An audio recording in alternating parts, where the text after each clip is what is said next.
8 kumpulan lelaki telah berjaya ke peringkat akhir Mega Perdana 2014. Ia akan berlangsung pada 29 November ini.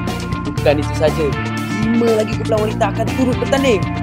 Bersama saya Aidil Jufri, kita lihat bagaimana perkembangan kumpulan wanita pula dalam DKSG.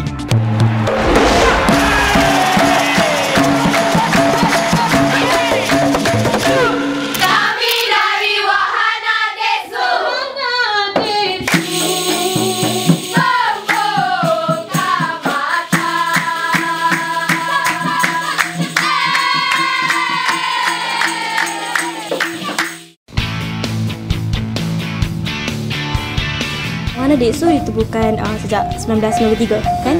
Daripada Tanjung Katong Girls School, the team was formed from Tanjung Katong Girls School. Lepas tu nama Wahana Deksu dibawa sampai sekarang. Nak masuk 21 tahun. Kalau dulu kita ada kaum lelaki, dikira kumpulan lelaki mengajar kita. Sekarang kita dah independen. Kita girl power. Dia macam WD power dan di disiplin. Kekuatan kumpulan kita terletak pada kita punya motto ke visi misi tu. Kita tak pernah putus usaha, tak akan give up. Kita selalu berjuang. Will power lah tu. Macam mana pun masing-masing sibuk dengan diorang punya kerja dan sebagai seorang ibu, isteri semua salah satu, but we still commit to the team and strive in everything that we do. Okey, bersama saya kali ini adalah Ketua Kumpulan Endang Ratiana, itu Aisyah. Apa khabar Aisyah? Alhamdulillah. Okey, dia nak tanyalah, kenapa nama kumpulan ni Endang Ratiana? Okay, pada mulanya kita mula dengan Endang dan Ratiana ni kemudian sebagai adik kita lah. So sekarang ni kita combinekan jadi Endang Ratiana. Oh, jadi combine adik dan kakak lah kan? Manakah kekuatan Endang Ratiana? Oh, kekuatan kami adalah more on the candi side. Kita very candi, very ceria, very kebudak-budakan. Macam saya kan? Boleh memikat hati para juri? InsyaAllah para penonton yang paling penting. Sebab para penonton yang bagi suka kita, tak apa, menang kalah tu ke tepi. Adat pertandingan orang cakap Okey, bersama saya sekarang adalah pengasas Endang Ratiana, itu Hairil. Apa khabar Hairil? Alhamdulillah. Aidil tengok macam baju ni macam kenal, macam hari tu nampak gitu kan baju ni. Macam Cucu Datuk Merah. Awak ni dari kumpulan Cucu Datuk Merah? Okey, apakah cabaran Hairil nanti berikut? Cabarannya cara wanita dengan cara lelaki tu berbeza. Tak ke kumpulan wanita ni lagi kecoh ke? Lagi kecoh lah. Lagi kecoh lah. Lagi susah dengan cakap lah.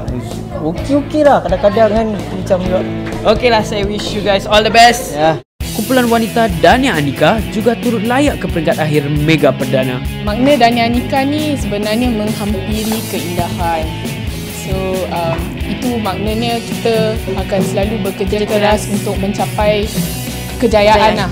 Dania Anika ditubuhkan sejak 2011. So masuk tahun ni kita dah 3 tahun. Muda sangat. Pasal as compared to kumpulan wanita yang lain, ada yang dah lebih 5 tahun, 6 tahun, ada yang dah 10 tahun pun. Tapi ini Mega Perdana yang kedua lah bagi kumpulan kami. Alhamdulillah, rezeki di pihak kami pada 2012 kami dapat juga masuk ke peringkat akhir, dan sama juga pada tahun ini kami ada this rawness pasal kita baru kan. Orang lebih gigih untuk mencapai apa yang hendak dicapaikan. Bila ada peluang untuk berlatih, kami akan panggil semua ahli-ahli untuk jumpa berlatih. Kita fokus, kita tumpukan lebih perhatian kepada penghayatan ahli-ahli anggota kami semasa persembahan. Juga vokal awak-awak lah, dan frontman jugalah. Tapi menang kalah tu ada pertandingan. So itu semua rezeki masing-masing. Yang penting penonton. Also untuk kepuasan masing-masing lah. No regrets. Okey, kali ini bersama saya adalah Ketua Kumpulan Dwi Dura, Syikin. Apa khabar Syikin? Okey, ini nak tahulah kenapa dinamakan Dwi Dura? Kita gunakan initial Dwi dulu pasal kita nak sapa dengan abang-abang kita dan keluarga naungan Durbadua. Oh, diorang ada keluarga itu Durbadua adalah yang kumpulan lelaki. Kekuatan pula di mana? Kekuatan pun mungkin dalam segi keluarga juga. Pasal kebanyakan daripada ahli keluarga Dwi Dura adalah isteri, tunangan, girlfriend dan kenalan abang-abang kita daripada Durbadua.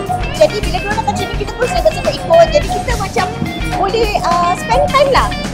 And also get the support from our mental house. Banyaklah orang cakap kumpulan wanita ni dengan kumpulan lelaki. Kumpulan wanita ni tak sehebat lah dengan kumpulan lelaki. So, apakah pendapat awak? Saya rasa kumpulan lelaki dan kumpulan wanita ada kelemahan dan kekuatan sendiri masing-masing. Mungkin kita boleh achieve higher key. Diorang tak boleh.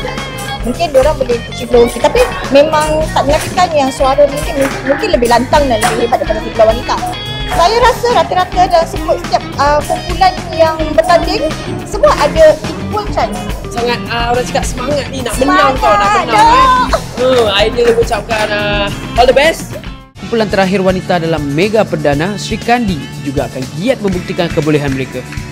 Makna Sri Kandi, maknanya actually pahlawan wanita. So walaupun apa-apa rintangan yang kami lalui, up and down, tetap together, we akan fight demi minat kita lah dalam arena di Kibara ini. Sri Kandi ni actually banyak lapisan. Originally dari Sri Kandi Purba, dari tahun 1989. Latihan kami for this Mega Perdana Final, we have the cooperation lah dari semua ahli anggota, and the teamwork is there lah. Kami banyak brainstorm and share ideas for this Mega Perdana. It's more on the brainstorming, the teamwork cooperation. Cabaran sebab kami ada ahli anggota yang mungkin kerja on shift, ada yang sekolah, mana yang ada exam dari NUS, NTU. So untuk to have that diorang punya attention lah, mana untuk pelajaran lain, kerja and all. Kekuatan Sri Kandi, saya percaya di jiwa kami, minat lah dalam seni kita. Menang, insyaAllah kalau rezeki, yes, boleh menang. Ikuti perkembangan kumpulan lelaki pula dalam episod seterusnya. Ayo kita bergema bersama GK SG.